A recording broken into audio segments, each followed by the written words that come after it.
Hello students, मैं Prince Pandey एक बार फिर से आपके सामने आ गया हूँ। आपका गुरु क्लासेस के ऑनलाइन प्लेटफॉर्म पे बहुत बहुत स्वागत करता हूँ।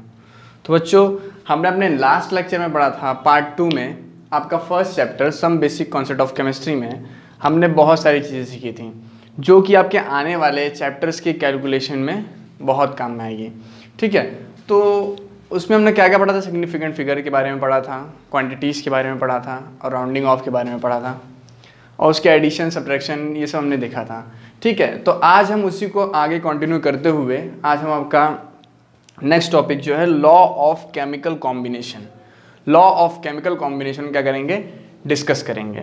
तो इस टॉपिक को स्टार्ट करने से पहले मैं आपको एक बार फिर से याद दिला दूं कि आप हमारे चैनल को लाइक, सब्सक्राइब एंड कमेंट करना बिल्कुल ना भूलें और शेयर करना तो बिल्कुल भी नहीं। तो स्टूडेंट्स, आप लोग मेरा साथ दीजिए तो मैं भी जो है आपके चैप्टर्स को और तेज़ी से और अच्छी तरीके से पढ़ाने की कोशिश करूँगा। ठीक है, तो अब ज़्यादा टाइम वेस्ट नहीं करते हुए हम जो अपना टॉपिक स्टार्ट करते हैं।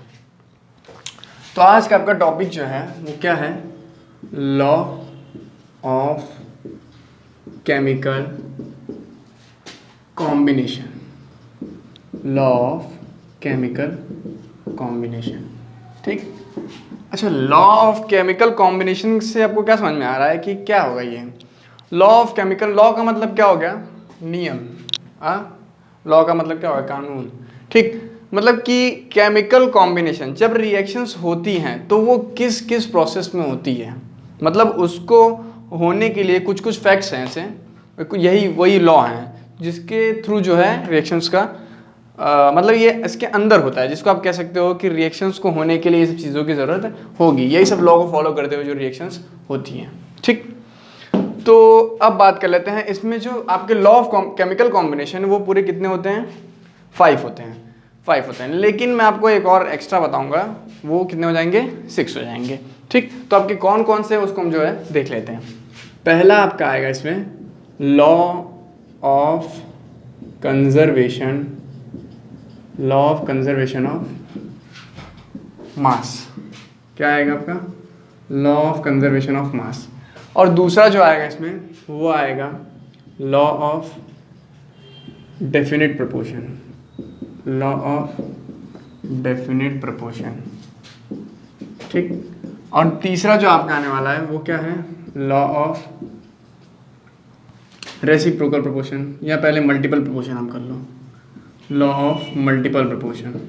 ठीक, ये आपका थर्ड हो गया। और इसी डेफिनेट प्रोपोर्शन का आप कह सकते हो कांस्टेंट प्रोपोर्शन भी कह सकते हो, कांस्टेंट प्रोपोर्शन भी कह सकते हो। ठीक, और फोर्थ जो आपका हो गया वो होगा law of reciprocal proportion, reciprocal proportion. और फिफ्थ जो आपका हो जाएगा वो होगा गे-लुसेक लॉ, गे-लुसेक्स लॉ। ठीक, इसको आप और कह सकते हो law of combining, law of combining volumes. ठीक, ये कह सकते हो आप। और जो सिक्स्थ होगा आपका वो जो मैं बताने वाला हूँ वो क्या है? Avogadro hypothesis, hypothesis, Avogadro. ठीक है, हाइपोथेसिस। ठीक, ये पूरे 6 लॉ आपको इसमें क्या करने हैं? डिस्कस करने हैं, जो कि रिएक्शंस के टाइम ये सब क्या होती है? इसी नियम पे जो है, इसी लॉ पे जो है क्या होता है? रिएक्शंस फॉलो होती है। ठीक है, अब एक एक करके क्या करेंगे? डिस्कस करेंगे। इसको जल्दी से आप लोग स्क्रीनशॉट ले लीजिए। ठीक है, अब इसमें आता है क्या? फर्स्ट हम डिस्कस करेंगे लॉ ऑफ कंजर्वेशन ऑफ मास। सारे लॉ को आज हम डिस्कस नहीं कर पाएंगे। क्यों? क्योंकि अगर हम सारे लॉ को एक ही वीडियो में डिस्कस करेंगे तो आपका वीडियो जो है क्या हो जाएगा? बहुत लॉन्ग हो जाएगा, और लॉन्ग होने के कारण आप लोग देखोगे नहीं इसको। ठीक है, अब देखोगे नहीं तो फिर मज़ा नहीं आएगा। तो कुछ ही टॉपिक्स आज देखेंगे और कुछ नेक्स्ट वीडियो में। ठीक है, तो आपका फर्स्ट क्या आएगा? Law of conservation of, law of conservation of मास। ठीक है, अब लॉ ऑफ कंजर्वेशन ऑफ मास होता क्या है? देखिए सिंपल सी लैंग्वेज में समझिए तो इसको कहेंगे क्या हम, अगर मैं इसकी पहले डेफिनेशन लिखा देता हूँ कि इसको क्या कह सकते हैं। In all physical and chemical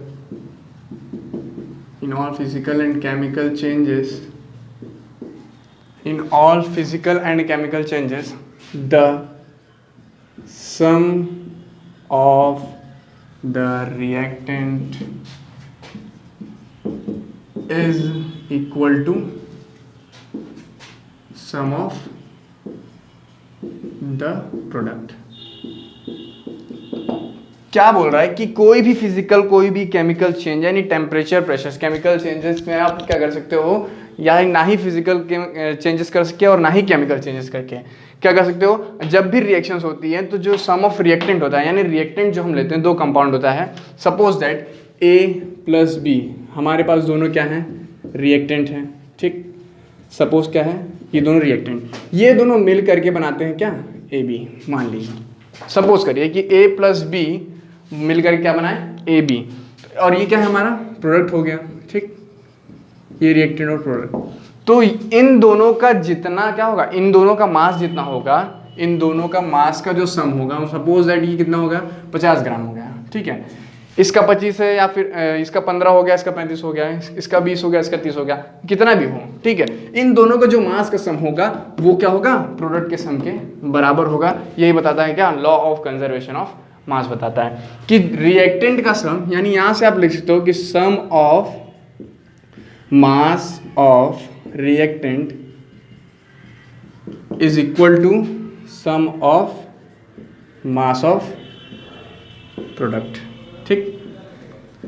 यहां से आपको क्या पता चला कि sum of mass of reactant is equal to sum of mass of product. यही लाइन आप क्या करिए, याद कर लीजिए, यही लॉ ऑफ कंजर्वेशन ऑफ मास।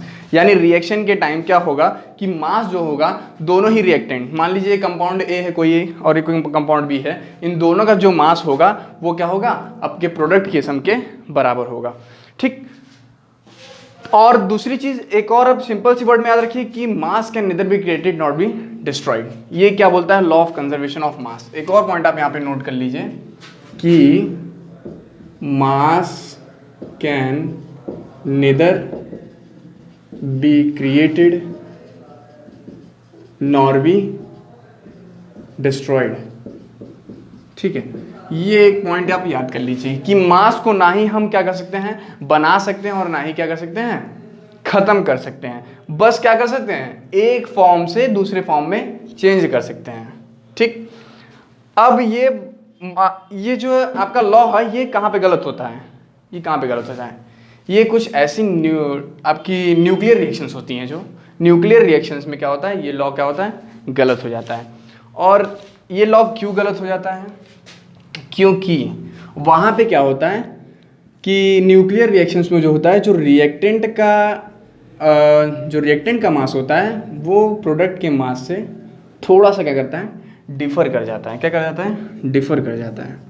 और ये ऐसा क्यों होता है, डिफर का मतलब ये नहीं हो गया कि जो इसका मास हो गया वो क्या हो गया, कम हो गया, नहीं। मास हमेशा आप जो लोगे, मास हमेशा वही होगा, मास कभी भी चेंज नहीं होगा। बस ये क्या होता है यहाँ पे कि मास क्या होता है आपका, हीट के फॉर्म में क्या होता है, मतलब हीट के फॉर्म में क्या होता है, निकल जाता है, यानी किसी न किसी फॉर्म में क्या होता है, वो कन्वर्ट हो जाता है, लेकिन वो ख़त्म नहीं होता। मास ना ही कभी हम बना सकते हैं, वो जितना है उतना ही रहेगा। जैसे अगर 5 kg है कोई भी, अगर इसका मास जो होगा अगर 10 ग्राम होगा, तो हम इसमें ना ही ऐड कर सकते हैं और ना ही इसको क्या कर सकते हैं, खत्म कर सकते। जैसे कि कोई भी आप ले लो, कोई आयरन ले लिया, ठीक है, आयरन जितना लोहा ले लिया, अगर उसका मास मान लीजिए 1 kg है, ठीक है, उसको पिघला दोगे तो क्या कम हो जाएगा, नहीं कम होगा ना। वो 1 kg का 1 ही kg रहेगा, ठीक है, उसमें और नहीं ऐड कर सकते और ना ही उसमें क्या कर सकते हैं, घटा सकते हैं। मास उसका कभी भी चेंज नहीं होगा, ठीक। तो यही होता है क्या, लॉ ऑफ कंजर्वेशन ऑफ मास होता है। अब इस पे कहिए तो कुछ एग्जांपल्स भी देख लिए जाएं, जैसे बात कर लेते हैं,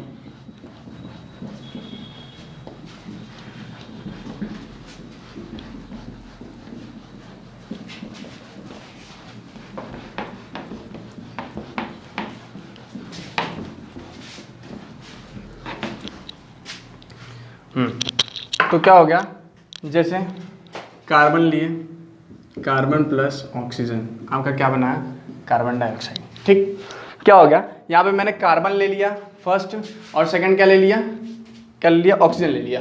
कार्बन और ऑक्सीजन मिल करके क्या बना लिए, कार्बन डाइऑक्साइड। जैसे कार्बन का मोलर मास कितना हो गया, कार्बन का मोलर मास होता है कितना, 12। कितना होता है, कार्बन का होता है 12, ऑक्सीजन का होता है 16। ठीक, कार्बन का 12 और ऑक्सीजन का 16। तो और यहाँ पे ऑक्सीजन का कितना हो गया, 32। एक कार्बन का 12, एक ऑक्सीजन का 16, तो दो ऑक्सीजन कितना हो जाएगा, 32।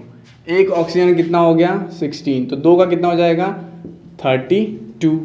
अब यहाँ पे आ जाओ, क्या हो गया, एक कार्बन कितना, 12 इंटू 12 प्लस ऑक्सीजन कितना, एक का 16, तो दो का कितना, 32। ठीक, यहाँ पे कितना आ गया, 12 प्लस 32 कितना हो गया, यानी 32 और 12 कितना हो गया, 34 और 10 42। ठीक, ये कितना हो गया, 42 नहीं 44। ठीक, और यहाँ पे भी आप काउंट कर लो, 30 10 40, यानी 30 प्लस 10 40, और 40 और 4 44।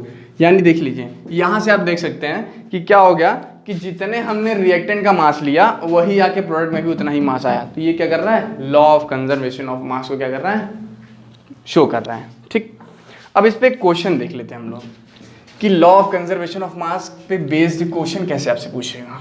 ठीक है, क्वेश्चन आपका क्या है कि 1.5 ग्राम ऑफ C2H6, क्या बोल रहा है, क्वेश्चन ये है कि 1.5 ग्राम ऑफ C2H6, क्या क्वेश्चन है आपका, 1.5 ग्राम ऑफ C2H6, इसको आप क्या कह सकते हो, इथेन, क्या कहोगे, C2H6 ऑन कंप्लीट कंबशन,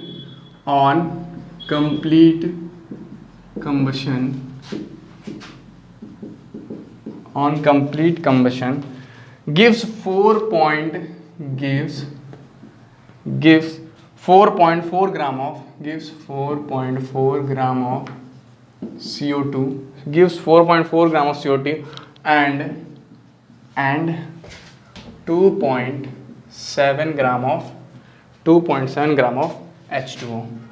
ठीक है, बोल रहा है show that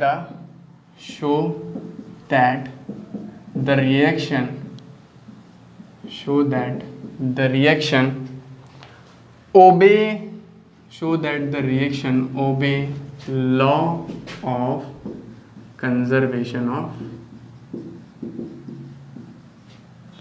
mass। ये आपका क्वेश्चन हो गया। क्या बोल रहा है ये कि 1.5 ग्राम ऑफ C2H6, यानी C2H6 को आप क्या कहोगे, इथेन है, इसका नाम आप लिख लो, क्या है ये, इथेन। ठीक, बोल रहा है कि 1.5 gram of ethane on complete combustion. Combustion का मतलब कि आप ऑक्सीजन के साथ क्या करो, रिएक्ट कराओ। पहले रिएक्शन लिखते हैं, सबसे पहले हम क्या लिखेंगे, इसकी रिएक्शन लिखेंगे। क्या है कि C2H6 बोल रहा है किसके साथ, ऑन कंप्लीट कंबशन, यानी C2H6 प्लस O2। अब ये बनने वाला क्या है, देख लीजिए, याद रखिए कि यहाँ पे कोई भी ऑर्गेनिक कंपाउंड हो, अगर वो ऑक्सीजन के साथ रिएक्ट कर रहा है, कोई भी ऑर्गेनिक कंपाउंड, तो वो हमेशा क्या देगा, कार्बन डाइऑक्साइड और वाटर, और क्या करेगा, प्लस में हीट भी निकालेगा। और आपने क्लास 10th में पढ़ा होगा कि जिस रिएक्शन में हीट क्या होती है, इवॉल्व होती है, यानी क्या होती है, बाहर निकलती है, उस रिएक्शन को क्या कहते हैं, एक्सोथर्मिक रिएक्शन कहते हैं। क्या कहते हैं, एक्सोथर्मिक रिएक्शन कहते हैं। ठीक, अब ये आपकी रिएक्शन हो गई। यही बोल रहा है कि 1.5 ग्राम ऑफ इथेन, यानी इथेन का 1.5 ग्राम है, on complete combustion gives 4.4 gram of carbon dioxide. क्या बोल रहा है, दे रहा है 4.4 gram of carbon dioxide and 2.7 gram of H2O। इसका कितना दे रहा है, 2.7 ग्राम। ठीक, कितना दे रहा है, 2.7 ग्राम। बोल रहा है show that the reaction obeys law of conservation of मास। अब बताना है कि ये रिएक्शन क्या कर रही है, लॉ ऑफ कंजर्वेशन ऑफ मास क्या कर रही है, ओबे कर रही है। ठीक, ये रिएक्शन क्या कर रही है, law of conservation of mass obey कर रही है। अब बताओ कि यहाँ कितना 1.5 ग्राम, यहाँ कितना 4.4 ग्राम, और ये कितना, इसका टोटल कितना आने वाला है, 4.4 ये है और 2.7 ये, 4.4 2.7, 7 और 4 11, 4 2 6 1 7, यानी 7.1 ग्राम प्रोडक्ट बन रहा है। और यहाँ पे क्या है, C2H6 आपका कितना है 1.5 ग्राम, और ऑक्सीजन कितना होना चाहिए। डायरेक्ट करने का तरीका बता रहा हूँ, बाकी आप कैसे एग्जाम में करोगे वो बताऊंगा मैं, ठीक है। ऐसे अगर आप देखें बताना चाहो जल्दी से कि हाँ ऑक्सीजन की कितनी मात्रा यहाँ पे ज़रूरत है, कि हाँ जो ये जो रिएक्शन है पूरी क्या करे, law of conservation of mass को क्या करे, ओबे करे, ठीक। तो ऐसे आप निकाल सकते हो। टोटल कितना है 7.1, यानी प्रोडक्ट कितना बन रहा है 7.1। क्या बोलता है लॉ ऑफ कंजर्वेशन मास कि sum of reactant is equal to sum of product, sum of reactant mass का रिएक्टेंट जो है उसके बराबर कितना होना चाहिए, प्रोडक्ट के मास का रिएक्टेंट, प्रोडक्ट मास का, ठीक है। तो प्रोडक्ट का मास कितना है 7.1, यानी 7.1 नहीं भी आएगा तभी तो कंजर्वेशन ऑफ मास वो करेगा, ओबे करेगा, यानी 7.1 आपका ये टोटल है। और यहाँ पे कितना है, सिर्फ 1.5 दिया है, यानी कितना चाहिए उसको 1.5 को क्या करो माइनस कर दो, ठीक है। माइनस कर दो कितना हो जाएगा 11 में से 5 गया 6, ठीक। यहाँ पे कितना आ जाएगा 5, यानी कितना आने वाला है 5.6, यानी 5.6 ग्राम। ये हो गया डायरेक्ट करने का तरीका। अब आप इन दोनों को ऐड कर लेंगे तो ये बराबर ये, यानी reactant is equal to product आपको मिल जाएगा। और ये क्या हो जाएगा, reaction law of conservation of mass को क्या करेगी, ओबे करेगी। बट अब इसका जो प्रॉपर तरीका है वो मैं बताने वाला हूँ। ये तो हो गया डायरेक्ट वाला तरीका, ठीक। अब बात कर लेते हैं कि प्रॉपर तरीका क्या होगा इसका, ठीक है। मुझे ऑक्सीजन का मास निकालना है, कैसे निकलेगा। यहाँ देखिए क्या होगा 1.5 ग्राम है, ठीक है। 1.5 ग्राम के लिए आपको नंबर ऑफ मोल्स, सबसे पहले इन सब का क्या निकालो, मोल्स निकाल लो। देखिए यहाँ पे कार्बन कितना, सबसे पहले आपको क्या करना है, रिएक्शन को बैलेंस करना होगा, ठीक। यहाँ पे कार्बन कितना 2, यहाँ कार्बन कितना 1, यहाँ कार्बन कितना करो, यहाँ पे 2 करो, ठीक। अगर 2 हो गया, अब यहाँ पे ऑक्सीजन कितना 2, यहाँ ऑक्सीजन कितना हो गया 2 2 4, 4 और 1 5, यहाँ पे पहले आप 2 करो, ठीक। 2 करो कितना हो गया 2 ऑक्सीजन और 4, यानी यहाँ पे कितने हो गए 6 ऑक्सीजन, 4 यहाँ पे और 2 यहाँ पे, यहाँ पे भी कर लो 6, 3 2 6 हो गया। कार्बन 2 हो गए, कार्बन 2 हो गए, ऑक्सीजन 6 हो गया और ऑक्सीजन 6 हो गया। हाइड्रोजन कितना है 6 है, हाइड्रोजन कितना है 6 है, और यहाँ कितना है सिर्फ और सिर्फ 4 हाइड्रोजन है। अब बताओ यहाँ पे क्या होगा, यहाँ हाइड्रोजन 6, यहाँ हाइड्रोजन कितने 4 ही हैं। क्या किया जाए, आप यहाँ से क्या करो हटा लो। अगर मैं यहाँ पे 6 कर दूँ, क्या कर दूँ 6 कर दूँ, तो ऑक्सीजन कितने हो जाएंगे, ऑक्सीजन कितने होंगे 6 दूनी 12, हाइड्रोजन हो गए 6 दूनी 12, और यहाँ पे कितने हैं सिर्फ 6, इसको भी 12 करो, पहले इसको कितना करो 12 कर लो, ठीक। अब बताओ कि ये जब 2 दूनी 4 अब कार्बन हो गए, यानी 2 2 4 कार्बन हो गए, और यहाँ पे कितने सिर्फ 1, इसको भी 4 करो पहले, ठीक। इसको भी 4 कर लो, 2 2 4 कार्बन और 4 कार्बन हो गया। अब यहाँ पे कितने हो गए 6 2 12 हाइड्रोजन, यहाँ पे कितने हो गए 6 2 12 हाइड्रोजन। अब यहाँ पे 3 2 6 ऑक्सीजन, और यहाँ पे कितने हो गए 6 ऑक्सीजन, 6 और ये कितने हो गए 6, और ये कितने हो गए 8, यानी कुल 14 हो गए। यहाँ पे कितना कर लो आप 7, ठीक। अब ये आपकी रिएक्शन क्या हो गई, बैलेंस्ड हो गई। इसको आप क्या कर लो चेक कर लो। किसी को रिएक्शन बैलेंस अगर सीखना हो, जिसको नहीं आता, तो मेरा जो क्लास 10th की वीडियो आप देख सकते हो, उसमें मैंने जो है बहुत अच्छे से रिएक्शन को बैलेंस करना क्या किया है बताया है, ठीक है। अब ये हो गई रिएक्शन बैलेंस। अब इसका मास हम कैसे निकालेंगे, सबसे पहले हमको निकालना होगा क्या, number of moles, number of moles निकालना पड़ेगा। नंबर ऑफ मोल्स मतलब कि देखिए 2 मोल्स ऑफ इथेन और 7 मोल्स ऑफ कितना लगा ऑक्सीजन। 2 मोल्स के लिए 7 मोल्स ऑक्सीजन लगे, तब जाके 4 मोल्स कार्बन डाइऑक्साइड बनाए और 6 मोल्स क्या बनाए वाटर बनाए। ठीक, अब निकाल लो क्या नंबर ऑफ मोल्स निकाल लो, इसका भी क्योंकि मुझे इसका क्या चाहिए मास चाहिए। मास निकालने के लिए सबसे पहले मुझे क्या निकालना पड़ेगा नंबर ऑफ मोल्स। तो number of moles is equal to क्या होता है, खैर मैं ये सब बताऊंगा लेकिन ये नॉर्मल फॉर्मूला है। Number of moles is equal to क्या होता है वेट अपॉन मोलर मास होता है। क्या होता है मोलर मास। ठीक, ये फॉर्मूला आप याद कर लो, बाकी मैं इसको मोल कॉन्सेप्ट में आ गया आपके आने वाले टॉपिक में अच्छे से बताऊंगा। ठीक, अब वेट कितना है इसका, कितना वेट दिया है 1.5 ग्राम। इसका मोलर मास कैसे निकालते हैं, मोलर मास आपको निकालना आता है, नहीं आता तो मैं सिखा दे रहा हूँ। ठीक है, कार्बन का मास कितना होता है मैं भी बताया था। कार्बन का यहाँ पे लिख लेता हूँ मैं कि कार्बन होता है कितना 12, ऑक्सीजन होता है कितना 16 और हाइड्रोजन कितना होता है 1। ठीक, अब बताओ कार्बन यहाँ पे कितने 2 कार्बन हैं, 2 कार्बन यानी 12 2 जा 24 हो गया। एक कार्बन का 12 तो 2 का कितना हो गया 24 प्लस हाइड्रोजन कितने, एक हाइड्रोजन का 1 तो 6 का कितना हो गया 6, यानी कितने हो गए 12 2 जा 24 और 24 और प्लस 2 यानी कितने हो गए 30 प्लस 6 यानी 24 और प्लस कितने हो गए 6 कितने हो गए 30। ठीक, ये हो गया आपका मोलर मास। अब इसको निकाल लो, इसका मोलर मास कितना आ गया 30, पॉइंट हटाए 0 यहाँ पे आया 15 2 जा यानी कितना आ गया 1/20 यानी ओवरऑल कितना आ गया 0.05 मोल आ गया। यानी इसके 0.05 मोल, इसके कितने आ गए 0.05 मोल। ठीक, अब इसके मोल्स मुझे मिल गए, अब इसकी मोल्स की हेल्प से हम इसका क्या कर लेंगे मास को निकाल लेंगे।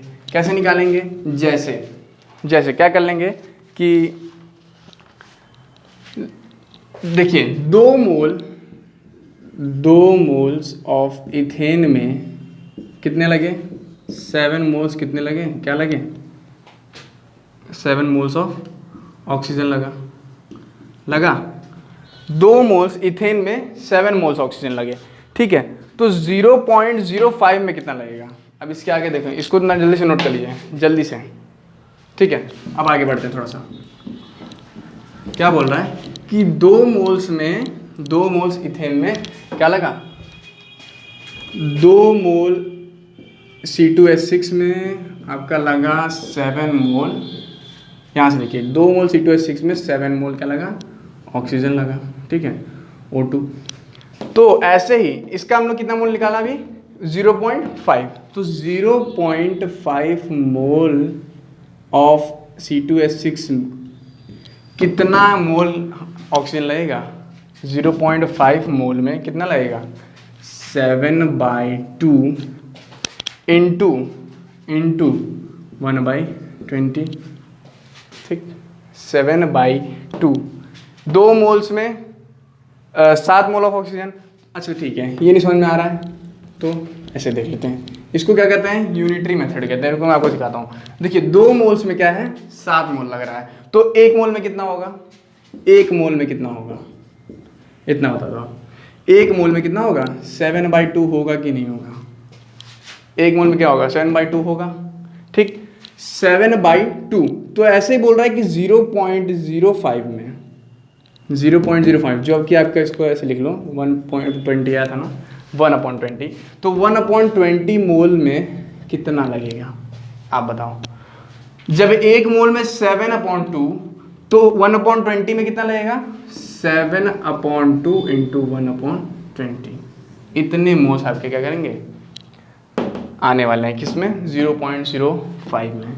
इसको कैलकुलेट कर लो तो कितना आएगा 7/40 मोल्स।